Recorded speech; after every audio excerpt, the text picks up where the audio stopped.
अस्सलाम वालेकुम friends, welcome to cook with Kanaz. आज हम बनाने जा रहे हैं पनीर टिक्का मसाला ग्रेवी, जो बिल्कुल रेस्टोरेंट स्टाइल बनाने का तरीका मैं आपको बताऊंगी।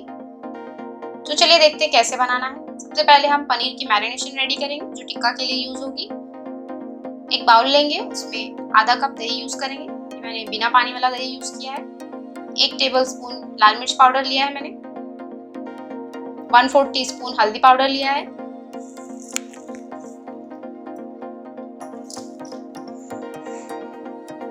ये तंदूरी मसाला पाउडर है 1 टेबलस्पून।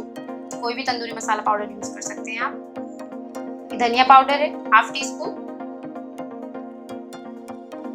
गरम मसाला पाउडर है 1/2 टीस्पून।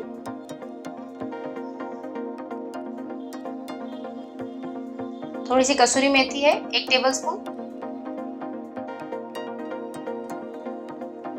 ये बेसन है 2 टेबलस्पून। थोड़ा सा ड्राई रोस्ट करके यूज करें, उसे हल्का सा भून ले तवे में।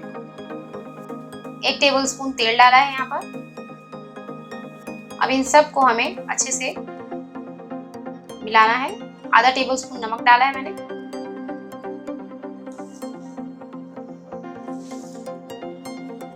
इसमें पानी ऐड करने की जरूरत नहीं है, दही की वजह से इसमें पानी जो है दही के पानी से मिक्स हो जाएगा। अच्छे से हाथों से मिक्स कर ले इसे पतला नहीं करना है, हमें गाढ़ा ही रखना है, इसलिए बिना पानी वाला दही यूज करना है। 250 ग्राम पनीर लिया है मैंने, करीब 1 पाव, और इसे इस तरह से बड़े बड़े शेप में काट लिया है, क्यूब शेप में। ये कुछ वेजिटेबल्स है, टमाटर लिया है, प्याज, शिमला मिर्च, इन सबको क्यूब शेप में काट लिया है और इसको अच्छे से मिक्स कर लेना है हमें। वेजिटेबल्स आप अपने हिसाब से ले सकते हैं, आपको कम चाहिए ज़्यादा चाहिए जैसी भी चाहिए तो आप कम या ज़्यादा कर सकते हैं। अब इन सबको संभाल कर मैरिनेट करना है। ये देखिए मैरिनेट हो गया है। अब इसे थोड़ा सा रेस्ट के लिए रख देंगे कि अच्छे से ये मिक्स हो जाए अपने में। अब एक पैन लेना है, मैंने यहाँ पे ग्रिल पैन यूज़ किया है पनीर को फ्राई करने के लिए। 4 टेबलस्पून ऑयल यूज़ किया है मैंने। आप कोई भी पैन में फ्राई कर सकते हैं, जो भी पैन आपके पास अवेलेबल है, फ्राई पैन या जो भी नॉन स्टिक पैन आपके पास अवेलेबल है उसमें फ्राई करें ताकि वो चिपके ना। अब हम एक एक करके पनीर के पीसेस को इस तरह से रखते जाएंगे। फ्लेम को मैंने लो रखा है। अभी मैंने फ्लेम जो आंच है उसकी वो धीमी रखी है। जब हम पूरे पनीर के पीसेस डाल देंगे तो हम फ्लेम को हाई कर देंगे, तेज कर देंगे। अब हमने क्या करना है, पूरे पनीर को अच्छे से पूरे पैन पे रख देना है और पहले हम पनीर फ्राई करेंगे, उसके बाद हम वेजिटेबल्स फ्राई करेंगे। अगर आपके पास बड़ा पैन है तो आप दोनों को एक साथ फ्राई कर सकते हैं।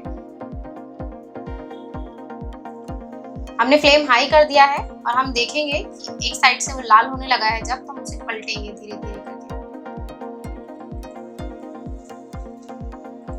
आप देख सकते हैं इसमें धीरे धीरे करके ग्रिल मार्क्स आने लग गए हैं। ये देखिए एक साइड से वो लाल होने लगा है, मसाले पक गए हैं। अब इसे संभाल कर पलटी करना है हमें। देखना है इसका मसाला ना निकले। ये देखिए एक साइड से ये लाल हो गया है, अब दूसरी साइड से हमें इसे लाल करना है। फ्लेम को हाई कर दिया है मैंने।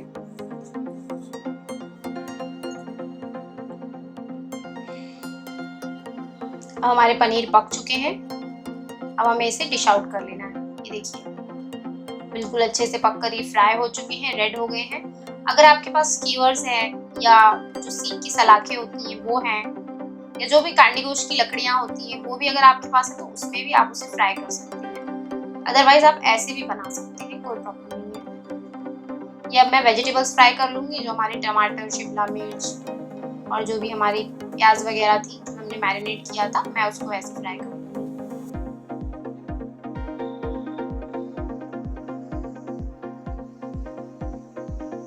ये अच्छे से फ्राई हो जाएंगे तो इन्हें हमें अच्छे से चला लेना है और इसे हमें ज़्यादा नहीं पकाना है, बस इतना पकाना है कि इसका थोड़ा सा कच्चापन चले जाए। अब इसे लो फ्लेम कर पकने देंगे और फिर इसे भी पनीर के साथ में डिश आउट कर लेंगे हम। यहाँ हमने अब ग्रेवी की तैयारी करनी है, तो हमने कढ़ाई रखा है। कढ़ाई गर्म हो जाएगी तो हमने उसमें तेल डालना है। करीब 4 टेबलस्पून ऑयल यूज किया है मैंने।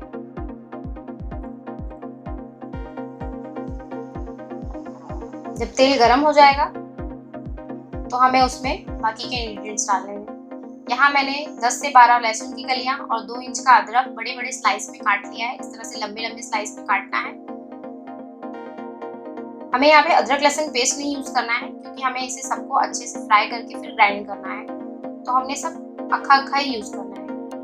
लहसुन और अदरक जब फास्ट फ्लेम पर थोड़े से गोल्डन ब्राउन हो जाएंगे तो हम इसमें प्याज ऐड करेंगे। ये 2 प्याज यूज किया है मैंने स्लाइस करके, इस तरह से रफली स्लाइस कर ले। 2 प्याज मीडियम साइज की यूज की है मैंने। सबको अच्छे से मिक्स कर ले, फ्लेम को हाई रखिए।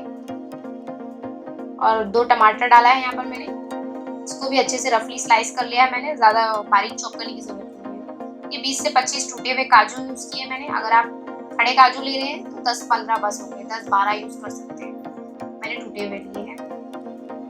ये 5 हरी मिर्ची हैं, आप अपने हिसाब से हरी मिर्ची ले, जितना तीखा आप पसंद करते हैं। सबको अच्छे से मिक्स कर दें।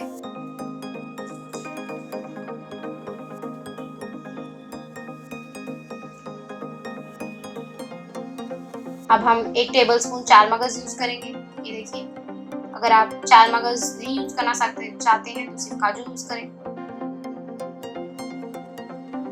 ये कुछ मसाले हैं। 1 टेबलस्पून लाल मिर्च पाउडर है, 1/4 टीस्पून हल्दी पाउडर, 1 टेबलस्पून गरम मसाला पाउडर, आधा टेबलस्पून जीरा पाउडर, आधा टीस्पून धनिया पाउडर, 1 टेबलस्पून काली मिर्च पाउडर। इन सबको इसमें मिक्स कर देंगे।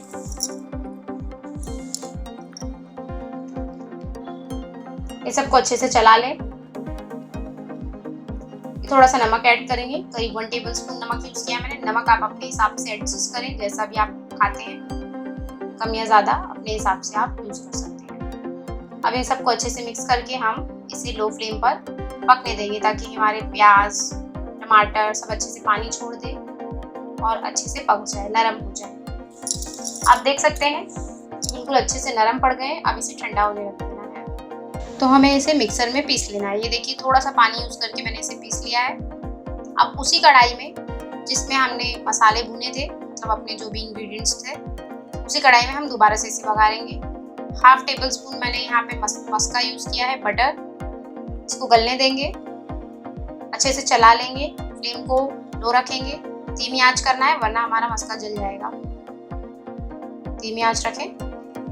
अब इसमें हमने आधा टेबलस्पून जीरा डाला है, अच्छे से मिक्स कर लें इसे भी।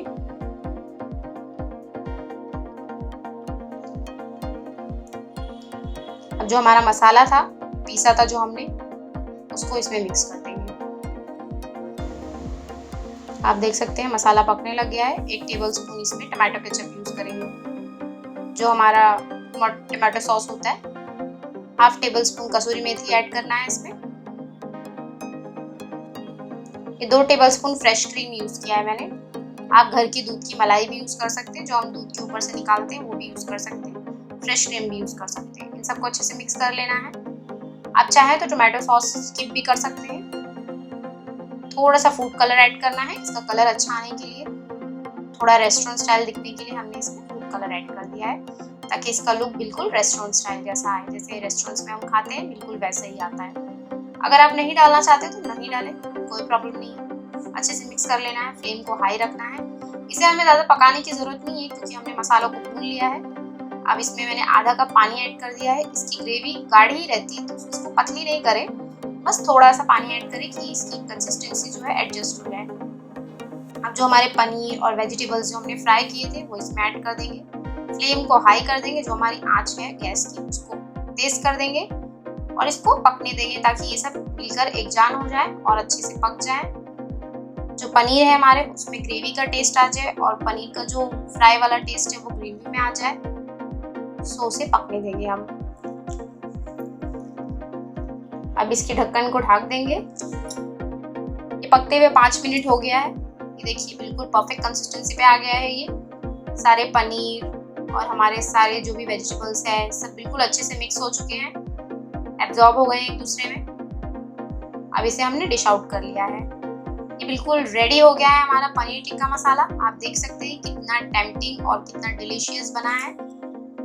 इसे मैंने सर्व कर दिया है और आप इसे कुलचे के साथ, पराठों के साथ, जीरा राइस के साथ, तंदूरी रोटी के साथ सर्व कर सकते हैं। ये देखिए हमारा पनीर टिक्का मसाला बिल्कुल रेडी है। इसे ज़रूर ट्राई करें और अपने फ्रेंड्स एंड फैमिली को खिलाएं। मेरे चैनल को लाइक, शेयर एंड सब्सक्राइब ज़रूर करें। Thank you. है।